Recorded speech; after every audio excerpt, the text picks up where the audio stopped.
Hilando Fino TV. Televisión a otro nivel.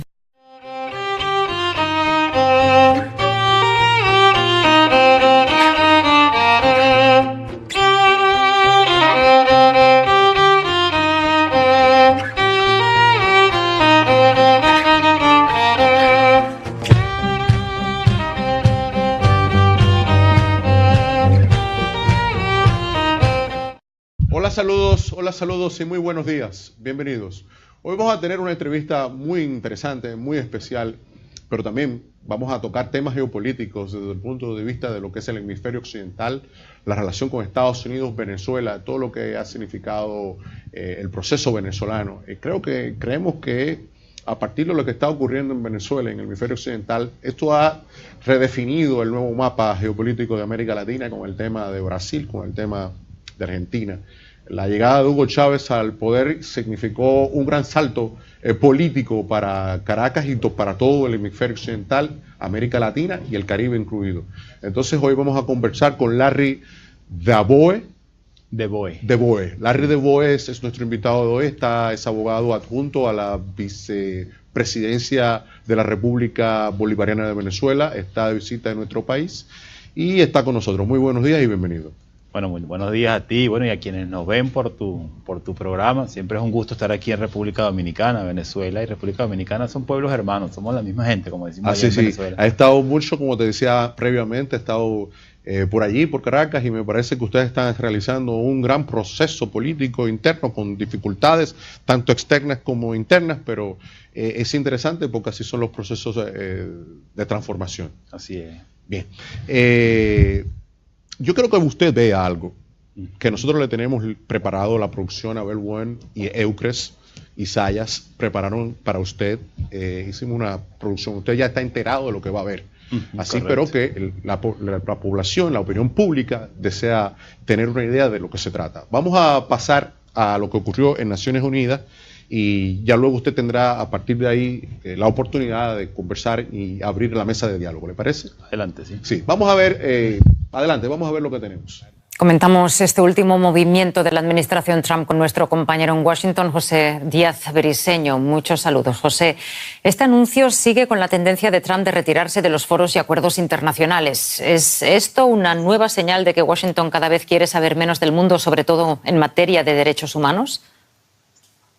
Sin duda una política donde el presidente Donald Trump busca dejar a Estados Unidos fuera y promoviendo el nacionalismo y la posición de Estados Unidos primero, como dijera, desde su inauguración a principios de 2017. Y sin embargo, esto ha sido interpretado en Estados Unidos como un golpe más al legado de Barack Obama, el expresidente estadounidense.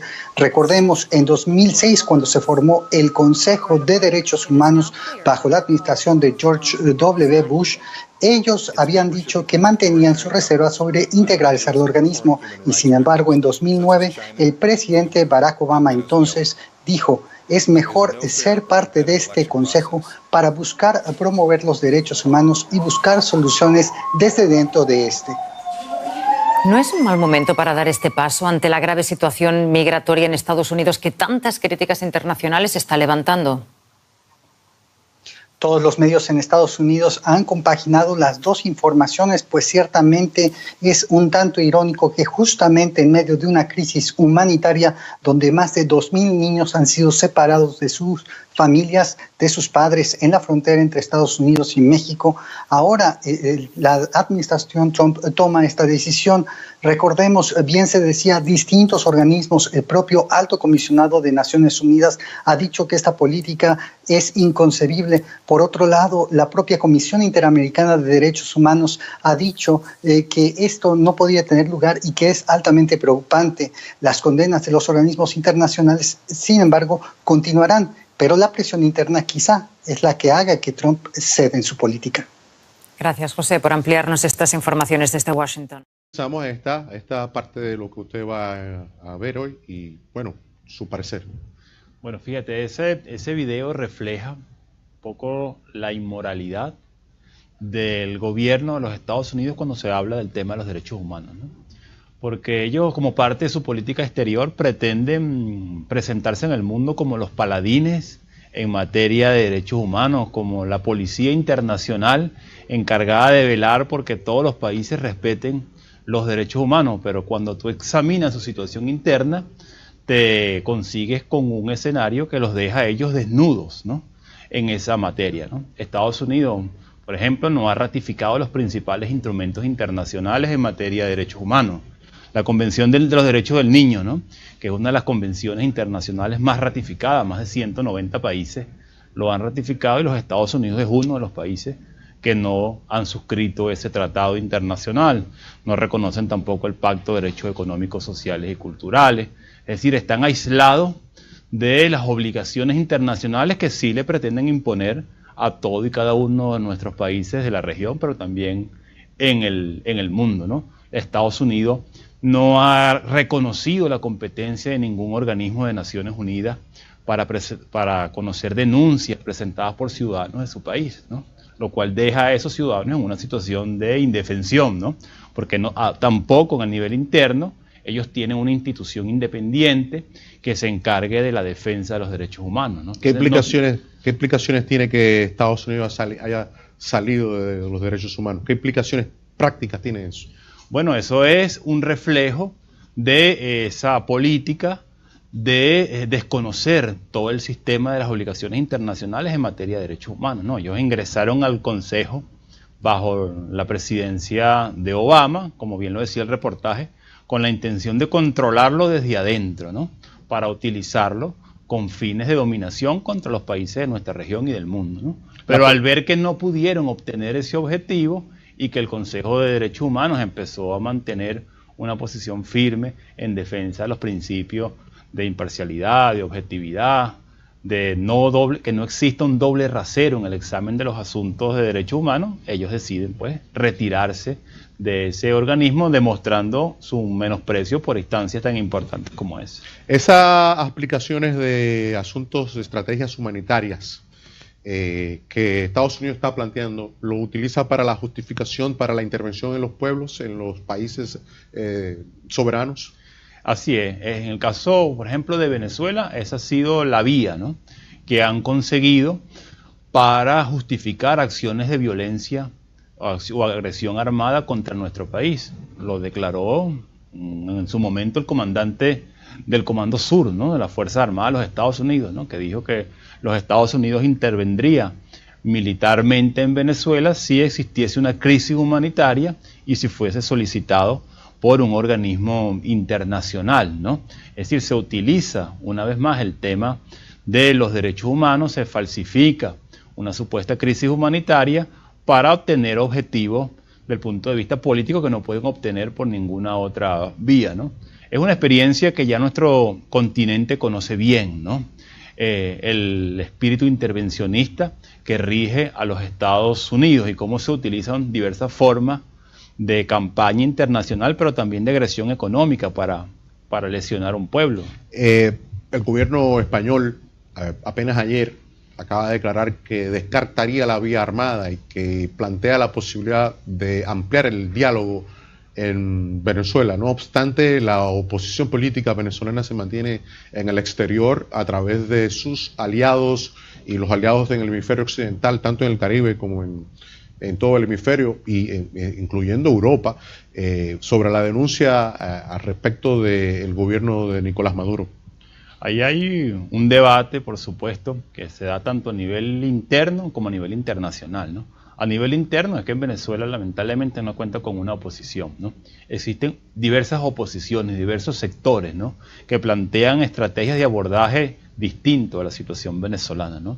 Hay algunos que plantean que debe apostarse por un mecanismo de diálogo, de acuerdo con el Estado para generar canales que permitan dirimir las diferencias desde el punto de vista pacífico, democrático, y hay otros sectores que históricamente siempre han planteado el uso de la violencia como una alternativa y que casualmente son los que están en el extranjero, ¿no? Que es muy sencillo desde fuera del país, cuando tú tienes tu familia fuera, cuando tú estás fuera del país, pedir que haya una acción militar que cause muerte, cause dolor, cause sufrimiento a quienes efectivamente están en Venezuela, ¿no? Pero eso evidencia que no hay un interés real, ¿no?, por la situación del pueblo venezolano. Ya lo decía Discúlpame, recientemente un ex embajador de los Estados Unidos en Venezuela, que también fue embajador en Colombia y tuvo responsabilidades en el tema de drogas, Bromfield, ¿no? Bromfield. Sí, decía que era necesario seguir haciendo sufrir al pueblo venezolano, producir un colapso desde el punto de vista económico para justificar la caída por la fuerza del régimen del presidente Nicolás Maduro, ¿no? Citando sus palabras de manera textual. Casi. La llegada al poder de Iván Duque agrieta aún más las relaciones colombo-venezolanas, en el sentido de las últimas declaraciones y además del presidente Duque. Además, el tema del acuerdo de paz está casi a punto de agrietarse de nuevo por los ataques que han recibido de fuerzas oficiales, muchos desplazados paramilitares que en un momento determinado fueron revolucionarios de la FARC. El gobierno venezolano tuvo un rol protagónico en las negociaciones con la paz. Entonces, ahí también todo el tema de la campaña negativa que tienen ustedes sobre los refugiados a través de la frontera y todo el bachaqueo y todo el contrabando que existe allí. Así es. Colombia ha sido en estos últimos años un factor clave en la agresión multiforme que se desarrolla contra Venezuela, ¿no? Que es una agresión que por supuesto tiene elementos del punto de vista político, tiene elementos del punto de vista diplomático, pero también tiene elementos del punto de vista económico, ¿no? Hacia Colombia, con el beneplácito de las autoridades de ese país, se ha ido gran cantidad de productos, ¿no? Que son necesarios para la subsistencia del pueblo venezolano. Tú a veces vas a una farmacia en Venezuela y no consigues alguna medicina que nuestro gobierno trae, produce o importa, ¿no?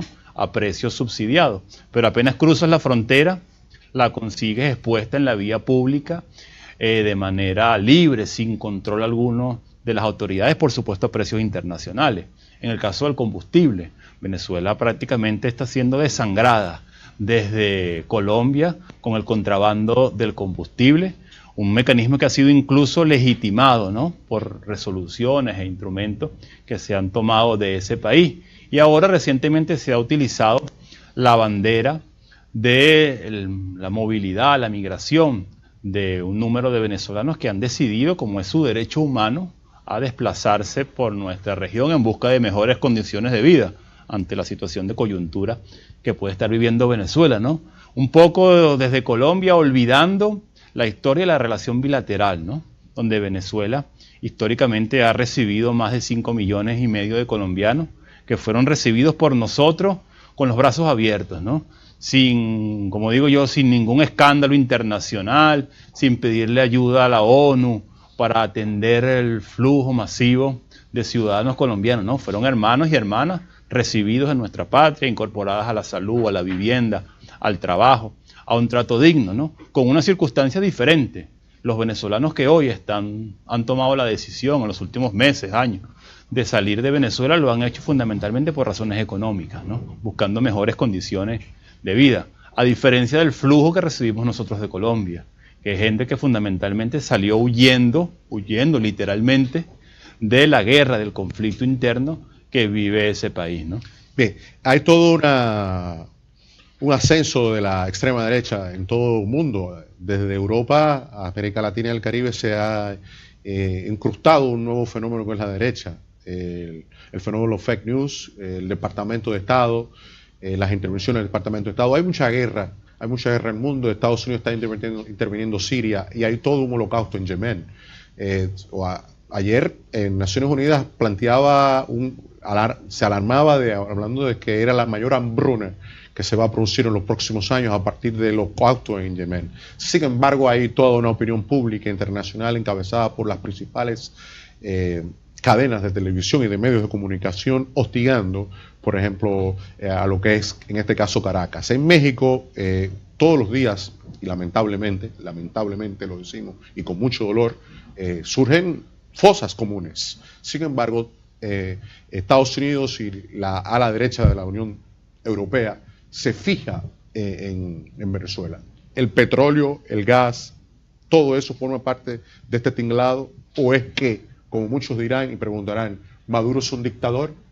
Así es, fíjate, mire, cuando tú analizas la historia de nuestro continente, te das cuenta cómo el tema de los derechos humanos es una bandera, ¿no? Que se utiliza con fines políticos, cuando un gobierno decide no responder a los intereses hegemónicos de nuestra región, ¿no? En Venezuela, en la década de los 70, 80, 90, existió una política de Estado de vulneración a los derechos humanos, ¿no? Hubo más de 10.000 asesinados, desaparecidos, torturados, solo por razones políticas durante ese periodo.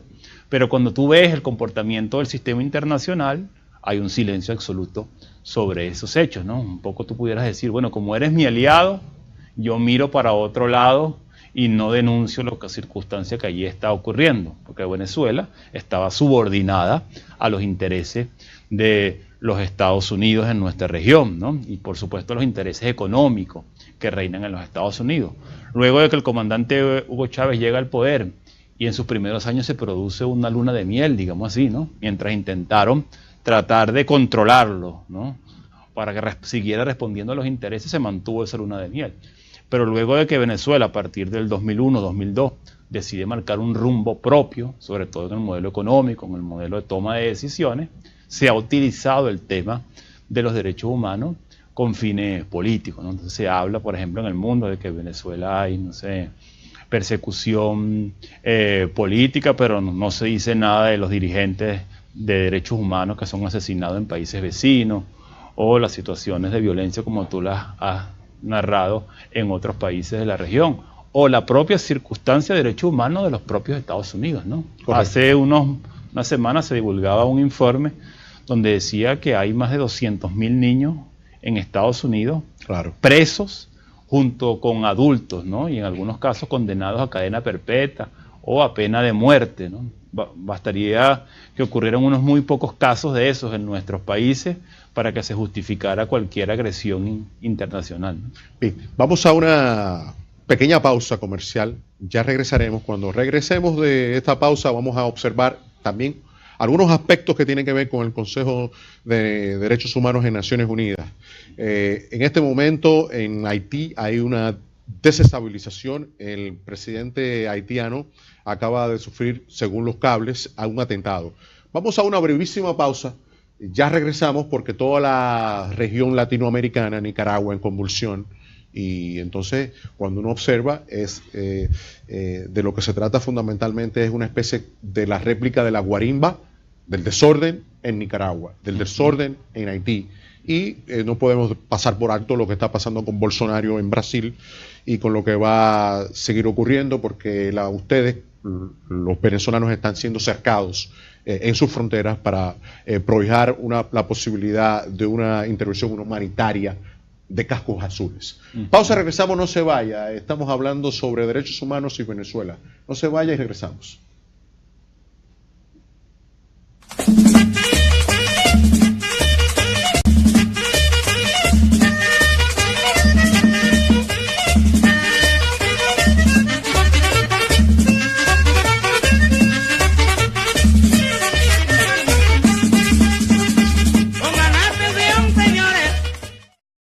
El bullying es el maltrato físico o psicológico deliberado y continuo que recibe un estudiante por parte de otro u otros estudiantes.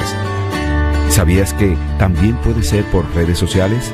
Se llama cyberbullying y esta es la versión digital del mismo. Sucede en acoso por redes, burlas, memes, amenazas, publicaciones de información.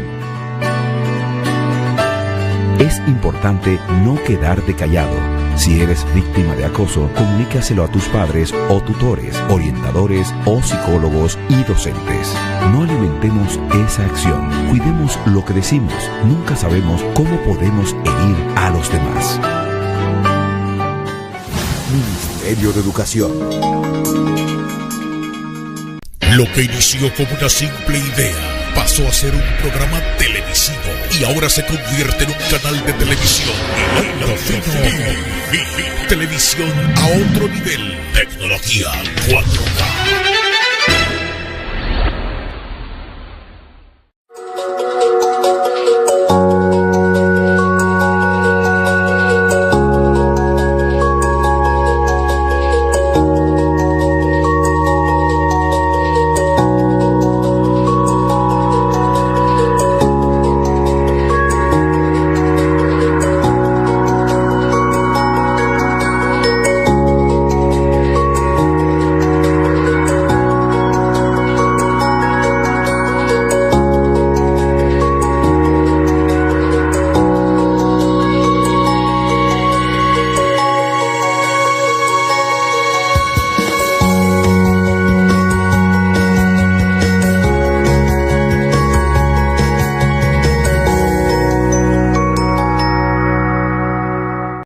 Convencidos en que la tecnología e información son garantías de éxito y desarrollo de las personas en la era digital, la Fundación Salvador Holguín trae totalmente gratis a tu provincia de Jabón los cursos de informática e inglés para ponerte acorde con los tiempos y garantizar la capacitación y profesionalidad de sus compueblanos.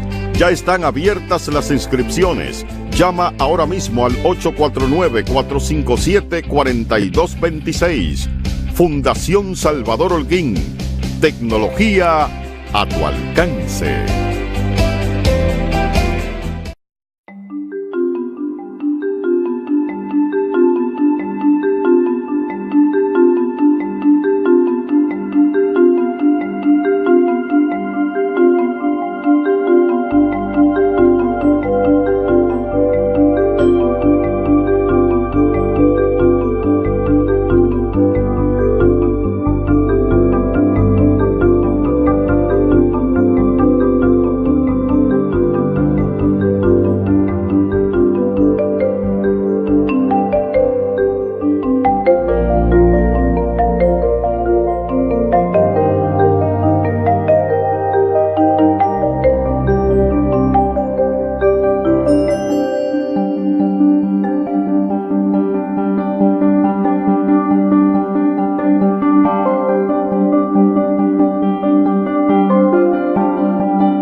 Convencional ha terminado. La transmisión análoga concluyó. La imagen HD ha cambiado. Nace la tecnología 4K y Lando Fino TV.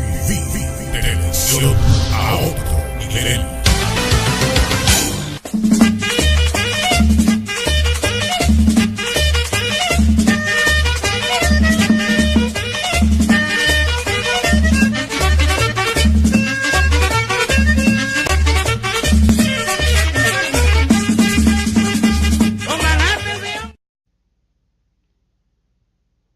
Regresamos. Recuerden que estamos conversando sobre derechos humanos, Venezuela, el hemisferio occidental, el Caribe y todo lo que está pasando geopolíticamente en Sudamérica.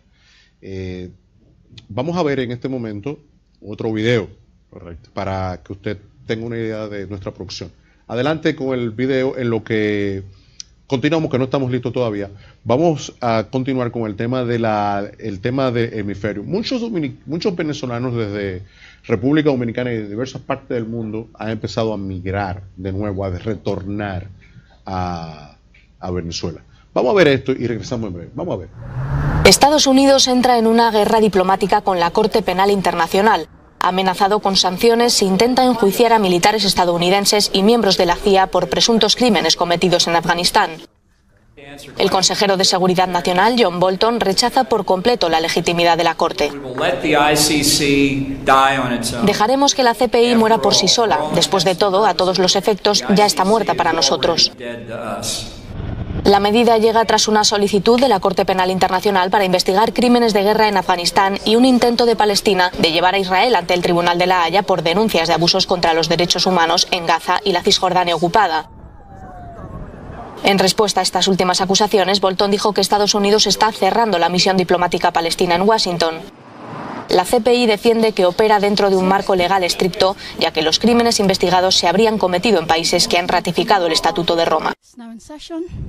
Estados Unidos no se encuentra entre los 123 estados miembros de la CPI. Había hablado antes del video sobre el tema migratorio.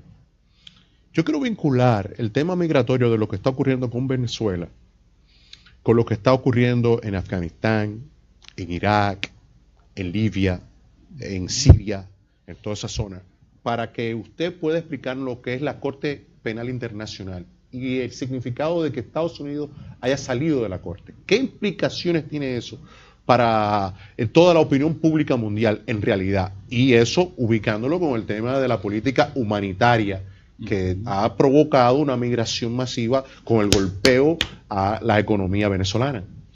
Bueno, ahí en el caso de la Corte Penal Internacional, un organismo internacional creado para investigar esos delitos de lesa humanidad, de genocidio, ¿no? En atención a la necesidad de protegerse la humanidad en su conjunto. Estados Unidos siempre ha tratado de desconocer ese organismo, no ha ratificado el Estatuto de Roma, que es el que le da origen y base legal a esa instancia. Pero además, recientemente ha tomado medidas de esa naturaleza, ¿no? Un poco rechazando someterse a cualquier mecanismo de control internacional en materia de derechos humanos, ¿no? Y ratificando las contradicciones intrínsecas de su política, ¿no? Según ellos, todos los países deben someterse a la supervisión y al control internacional en materia de los derechos humanos, menos ellos mismos, ¿no? Ellos pareciera que se ven como que los únicos en el mundo que no tienen que rendir cuentas, que no tienen que responder frente a nadie, en este caso por sus abusos en materia de derechos humanos. Está suficientemente demostrada la masacre que se cometió en Afganistán, los crímenes de guerra que se cometieron durante la invasión que se realizó en Afganistán, en Irak. Es decir, son parte de las acciones que están allí y que se generan mecanismos como este para tratar de buscar impunidad para ese tipo de hechos, ¿no? Y en el caso del tema migratorio, en Venezuela se ha utilizado ese elemento para abonar a esa campaña de crisis humanitaria, ¿no? Y dicen afirmaciones de manera como muy ligera, ¿no? Por ejemplo, yo he escuchado a voceros decir que la movilidad de venezolanos es la mayor que se ha producido en la historia de nuestro continente, ¿no? Un poco desconociendo la realidad de la migración de nuestros países, ¿no? En el caso de Colombia tiene, por ejemplo, un número significativo de su población que se ha desplazado por todo el continente. Los dominicanos tenemos 1 millón en Estados Unidos. Exacto, en la República Dominicana, en Centroamérica. Es decir, hay una historia de movilización migratoria en nuestra región por motivos económicos, fundamentalmente, salvo el caso de Colombia, que es fundamentalmente por motivos de la violencia y el conflicto de la guerra armado, de la guerra de 50 años que vive ese país. Entonces, en el caso de Venezuela, se aprovecha una circunstancia. Nosotros hemos dicho que efectivamente hay venezolanos y venezolanas que en ejercicio de su derecho han decidido irse a otros países en busca de mejores condiciones de vida, ¿no? Pero entonces allí se ha generado un mecanismo para utilizar las cifras de la migración para justificar una tesis de crisis humanitaria en Venezuela. Entonces se incrementan de manera significativa los números, ¿no? Se habla de 2,5 millones de venezolanos, algunos han llegado a decir que son 4 millones de venezolanos los que han salido del país, cifras que no se corresponden con la realidad y que responden a una situación coyuntural, ¿no? Que enfrenta Venezuela, que como te lo decía, ha sido un país históricamente receptor de migrantes y que ahora enfrenta una situación de complejidad económica, producto de esos mecanismos de agresión que están en marcha contra el pueblo venezolano. Miren, cuando falleció el comandante Hugo Chávez, los Estados Unidos consideró que estaban dadas todas las condiciones para acabar con la revolución bolivariana, ¿no? Incluso se decía que un gobierno sin el comandante Hugo Chávez no duraría más de 6 meses en Venezuela. Pero bueno, ahí la revolución bolivariana ha continuado, pero se ha tomado la decisión de utilizar todos los mecanismos que están disponibles para producir el colapso de la economía venezolana, tal como sin ninguna vergüenza lo declaran sus voceros, ¿no? Con un descaro total. Fíjate que, por ejemplo, en el caso de Chile fue la misma estrategia empleada, ¿no? En la década de los 70 se le aplicó a Chile un bloqueo, una asfixia financiera, económica, que generó el golpe Allende. Bueno, pero en ese momento hubo que esperar luego que se desclasificaran documentos para saber que era la propia Central de Inteligencia de los Estados Unidos, que era el propio presidente Richard Nixon quien había dado la instrucción, ¿no?, de asfixiar económicamente a ese país. En el caso de Venezuela, ellos lo declaran abiertamente, ¿no? El secretario del Tesoro de los Estados Unidos dice expresamente que el objetivo de las llamadas sanciones, ¿no?, que no son sanciones, son medidas coercitivas unilaterales, ¿no?, porque no tienen ninguna base en el derecho internacional para sancionar a Venezuela. Ellos dicen que el objetivo de esas medidas son asfixiar al pueblo venezolano, ¿no? Entonces, sin embargo, por una parte te asfixian con esta mano y con la otra te ofrecen la ayuda humanitaria para salvarte, ¿no? Sin embargo, Venezuela ha seguido manteniéndose en el hemisferio occidental como el país más importante en términos de políticas estratégicas geopolíticas. Los acuerdos con Rusia, los acuerdos con China, los acuerdos con la OPEP, los acuerdos con los diversos países del área explican la importancia geoestratégica de Venezuela. La expresidenta de Chile, Bachelet, apenas hace 2 días acaba de decir que todos esos procesos de intervencionismo eran ilegales. Sin embargo, hay, como decía en el principio, una nueva ola de un nuevo fenómeno que está vinculado a lo que es el gobierno de los Estados Unidos con Donald Trump. El ascenso de la derecha, de la extrema derecha, ha generado también que esa posibilidad pueda revertirse en nuestros países. En República Dominicana, por ejemplo, partiendo de la idea de los movimientos de las revoluciones de colores, surgió el movimiento verde, para que tengas una idea, que hoy, apenas ayer, solicitaba la destitución y el enjuiciamiento político del presidente. En Nicaragua, los somocistas, tomando un segundo aire, pretenden, vía la calle, destituir al presidente constitucional nicaragüense.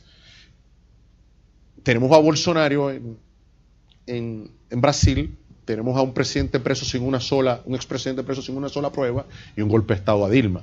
En Honduras ayer se mandó a detener a un líder, un activista desde el propio Departamento de Estado. Viendo lo que ha dicho el vocero de los Estados Unidos en la Corte Penal Internacional, a nosotros nos luce que hay una profunda desesperación norteamericana y que Estados Unidos, con la debacle del dólar y con el ascenso del petróleo, el barril de petróleo que estaba a $33, hoy está a 70, a nosotros nos parece que Estados Unidos marcha hacia un grave problema de eclosión interna. Así es. Estados Unidos es una máquina de tragar recursos, ¿no? Su sistema, su modelo económico demanda una gran cantidad de insumos energéticos de diversa naturaleza para sostener el funcionamiento de ese modo de vida, ¿no? Por eso su desespero voraz, digámoslo así, por apoderarse de las fuentes energéticas, de las fuentes de recursos de nuestro continente y del mundo. Y bueno, Venezuela no es la excepción. Nosotros tenemos la mayor reserva petrolera probada del mundo, una de las mayores reservas en oro, diamantes, coltán, que es un mineral muy valioso en la actualidad. Es decir, toda una serie de elementos del punto de vista energético, del punto de vista económico, que son muy atractivos para esa potencia y que históricamente siempre estuvieron a su servicio, siempre estuvieron a su disposición, ¿no? Durante los años de la Venezuela del 58 a 1998, ¿no? Y entonces en nuestro caso se ha utilizado todas las estrategias, ¿no? No se nos olvide que Venezuela tiene la referencia de ser, bueno, una de las primeras expresiones de combate al modelo neoliberal en la década de finales de los 80 o 90 en nuestro país, de nuestro continente, ¿no? Cuando se hablaba ya después del derrumbe de la Unión Soviética, de la caída del muro de Berlín, cuando se hablaba del fin de la historia, que no había otro modelo distinto al modelo capitalista y neoliberal, en Venezuela se irrumpió en el año 89 contra las políticas neoliberales impuestas a nuestro pueblo, y a partir de allí el comandante Chávez enarboló luego las banderas del socialismo, ¿no? Diciendo hay otra vía distinta al sistema capitalista neoliberal que se impulsa a los Estados Unidos, y eso dio paso luego a una ola progresista en nuestro continente que se extendió en Ecuador, que llegó a Argentina, llegó a Brasil, ¿no? A Paraguay, ¿no? Se expandió por todo nuestro continente, pero ahora sin duda se ha producido una ola contraria, ¿no? Donde los grupos de poder han venido atacando con fuerza para intentar barrer contra ese modelo de inclusión social o socialista que se impulsa, en este caso la revolución bolivariana. Y con Venezuela se hace, por supuesto, un énfasis especial, ¿no? Porque es como, digamos, la referencia, ¿no? Si tú logras la caída del régimen político en Venezuela, prácticamente pudiera sepultar, ¿no? Esas esperanzas de un modelo diferente en nuestra región, que nosotros bueno, humildemente hemos venido empujando a través de, por ejemplo, nuevas instancias de integración, ¿no?, que fueron posibles en nuestro continente gracias al liderazgo del presidente Hugo Chávez y de esa conformación estratégica que hubo en nuestra región. Nació, por ejemplo, la CELAC, ¿no?, la Comunidad de Estados Latinoamericanos y Caribeños, Petrocaribe. Pero fíjate la importancia de la CELAC, ¿no?, que es un espacio para que los latinoamericanos y caribeños podamos resolver nuestros asuntos como hermanos que somos, ¿no?, sin la influencia que ejerce dentro de otros espacios como la OEA, los Estados Unidos y Canadá. También el ALBA. También el ALBA, que es un tema más vinculado, más aglutinador en torno a los elementos políticos. Pero fíjate la circunstancia, por ejemplo, de la OEA, ¿no? En el caso venezolano se ha puesto en evidencia cómo se utiliza ese espacio, prácticas de extorsión, ¿no? A partir de lo que dice el secretario general de la OEA, Luis Almagro, y de los sus posiciones injerencistas. Y él termina siendo al final un instrumento. Obviamente. ¿No? Llamemos un títere, ¿no? De los que quienes están atrás y que utilizan eso. Son públicas las denuncias de embajadores que decían que como cuando había que votar una resolución sobre Venezuela en la OEA, los llamaban del Departamento de Estado y les decían que iban a cortarle la ayuda que le daba a su país si ellos no votaban contra Venezuela, ¿no? Un poco lo que hemos visto ahora con el caso de Centroamérica, ¿no? Correcto. Les dice, si ustedes no detienen y meten preso a toda esa caravana de personas que están migrando, cortamos la ayuda. Le cortamos de manera inmediata toda la ayuda, ¿no? Un poco un chantaje, ¿no? Claro. Contra los pueblos de nuestra región. Bien, vamos a ver el tercer y último video que usted va a observar de parte de nuestra producción, a ver si Eucres y Abel One y Sayas nos tienen listo ya técnicamente para continuar con nuestro diálogo. El tema, ayer Cuba hubo una reunión que irrumpió de forma negativa porque Cuba dio cara y demostró con hechos el hecho de las torturas, etcétera. Eso lo vamos a hablar cuando regresemos. Vamos a ver este video y ya regresamos. Vamos 3 votos a favor, 7 en contra y 17 abstenciones, el Consejo de Derechos Humanos de las Naciones Unidas aprobó su primera resolución sobre Venezuela desde su fundación en 2006. La medida exhorta al gobierno de Nicolás Maduro a que acepte la asistencia humanitaria para hacer frente a la falta de alimentos, medicinas y suministros médicos, al aumento de malnutrición, especialmente entre los niños, y el brote de enfermedades que habían quedado erradicadas. El Ejecutivo venezolano rechazó esta medida al considerarla injerencista en los asuntos internos de la nación. Por su parte, el representante de Perú defendió la iniciativa y aseguró que la misma no busca violar la soberanía, sino promover el respeto a los derechos humanos de los venezolanos. Señor presidente, el propósito del proyecto de resolución es darle una voz a los millones de venezolanos que padecen las consecuencias de dicha crisis humanitaria sin precedentes en la región, urgiendo una vez más al gobierno venezolano a aceptar los generosos ofrecimientos de asistencia humanitaria y pidiéndole a la oficina de la Alta Comisionada informar sobre la situación de los derechos humanos en ese hermano país, con miras a hacer las recomendaciones más apropiadas para afrontar desde una perspectiva de cooperación una situación en extremo delicada.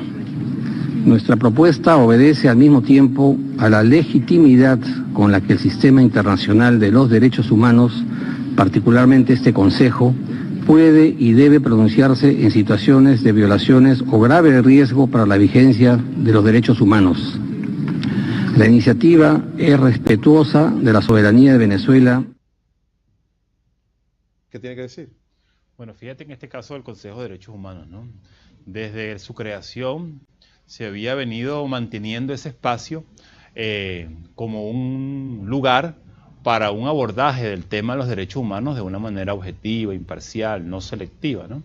En esta ocasión se ha decidido romper con esa línea histórica y aprovechar una mayoría circunstancial, ¿no?, en el Consejo de Derechos Humanos para imponer una resolución que en la práctica no contó con la mayoría de los integrantes de ese órgano, ¿no? Porque cuando tú te das cuenta, observa que hubo 17 abstenciones y 7 países que votaron en contra, es decir, 24 votos, ¿no? Frente a 23 que decidieron aprobar el instrumento. Entonces es una circunstancia que se aprovechan vacíos reglamentarios dentro del propio Consejo de Derechos Humanos para imponer un mecanismo de esta naturaleza impulsado, y eso es importante decirlo, prácticamente de 2 grupos regionales, ¿no?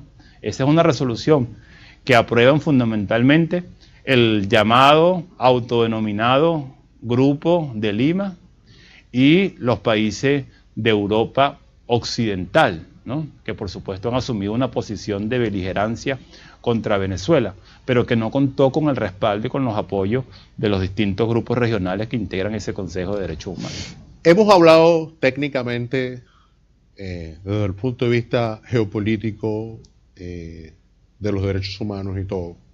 Ahora bien, una pregunta que mucha gente se hace que quizás no tenga la información que tiene usted. Mucha gente dice, bueno, pero ¿y hasta cuándo será que se va a poder permitir, por ejemplo, el desarrollo de una política democrática en Venezuela? Los que no están de acuerdo con el régimen, o con el gobierno constitucional, los adversarios llaman régimen. Los que están informados llaman gobierno constitucional. Fíjese que hay toda una retórica entre el unilateralismo y el multiculturalismo. Entonces, ante la caída norteamericana, el ascenso de China, Rusia y los BRICS, hay un enfrentamiento. Ambos están hegemonizando las riquezas del mundo. Su posición final en ese sentido, ¿qué ocurrirá mirando de aquí en adelante con este fenómeno, con esta nueva lucha psicológica y de información que ha obligado a Venezuela a tener que utilizar las comunicaciones? Bueno, tú sabes que Albert Einstein decía que la crisis siempre genera una gran oportunidad, ¿no? Claro. ¿No? Y eso es lo que está presentándose actualmente hoy en Venezuela. Esta circunstancia coyuntural por la cual nosotros estamos viviendo, nos está abriendo la gran oportunidad de completar el proceso de independencia que se inició en 1999, ¿no? Nosotros con el comandante... Ustedes hablan de un proceso de independencia que se inició en el 1999. ¿Independencia de? Independencia política, ¿no? Sí, pero sobre de los intereses de los Estados Unidos en nuestra región, ¿no? A partir de 1999, las decisiones sobre la política interna venezolana las toma el gobierno venezolano, ¿no? No se levanta ningún teléfono para consultar con la embajada, ni se reciben instrucciones en inglés sobre toma de decisiones. Por supuesto que hubo una independencia del punto de vista político, ¿no? Se ha producido una importante transformación cultural, ¿no? Nuestro pueblo pasó de niveles de escasa participación política a un pueblo que está activo en todos los sectores de la vida social. Y de tener la mayor cantidad de bachilleres y estudiantes universitarios del hemisferio. Así es, la segunda matrícula universitaria del mundo, de la América Latina, la quinta del mundo, ¿no? Es un pueblo que se ha empoderado en el ejercicio de la política. Entonces, hemos logrado la transformación política, hemos logrado la transformación cultural, pero tenemos la deuda pendiente de la transformación económica. Claro. Y allí es donde los enemigos de la revolución bolivariana han identificado un flanco de ataque y hacia allá se han dirigido, ¿no? Que es lo que ha ocurrido. Venezuela históricamente ha tenido un modelo económico que depende fundamentalmente de la producción y venta del petróleo, ¿no? Cuando se produce el descubrimiento, la explotación del petróleo en Venezuela, se abandona todo el modelo agrícola, exportador de cacao, de café, que en algún momento fue Venezuela, de productos agrícolas, y se retoma y se avanza con fuerza hacia el desarrollo petrolero. Eso, que en algún momento fue una fortaleza, se ha convertido en los temas actuales en uno de los elementos que es necesario transformar, porque pone a la economía internacional, a la economía venezolana, perdón, vulnerable, digámoslo así, a los ataques de esta naturaleza, como lo vivimos en el año 2013, ¿no? Donde se manipularon artificialmente los precios internacionales del petróleo, utilizando técnicas contrarias a los derechos ambientales, y se logró tumbar el precio del barril de petróleo de $100, ¿en cuál estaba? A 20 barriles del petróleo. Y eso, por supuesto, trajo unas consecuencias internas para la economía. Para la economía venezolana, una economía que estaba presupuestada a un precio del barril de petróleo mercado superior, ¿no? Entonces, en estos momentos... Hubo un paso importante, tenemos que concluir un minuto. Sí. El tema del dólar, que ustedes pasaron del petro al dólar,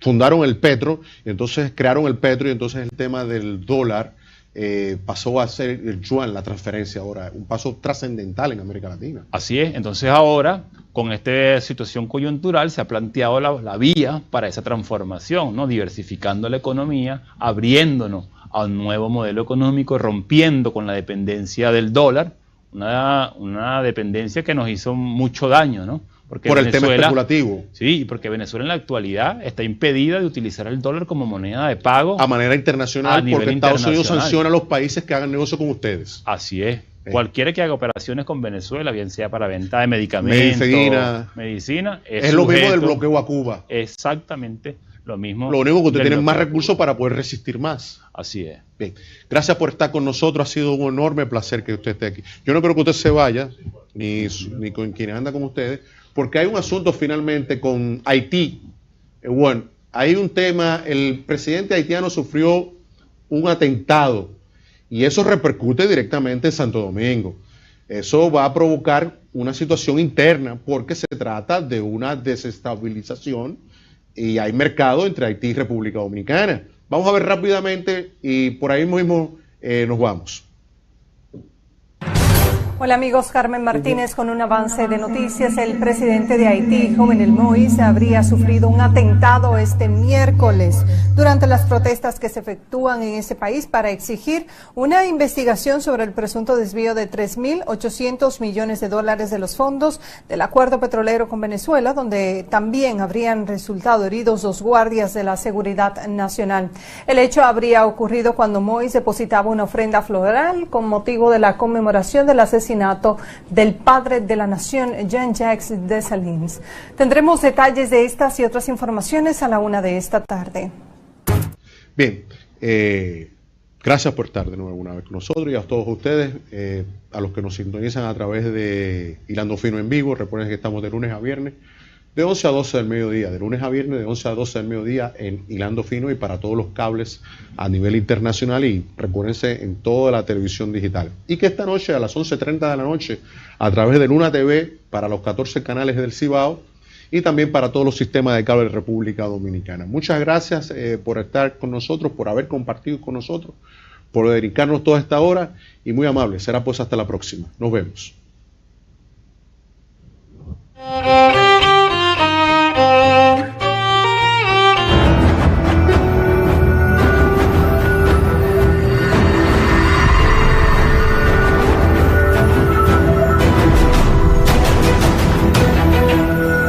Hilando Fino TV. Televisión a otro nivel.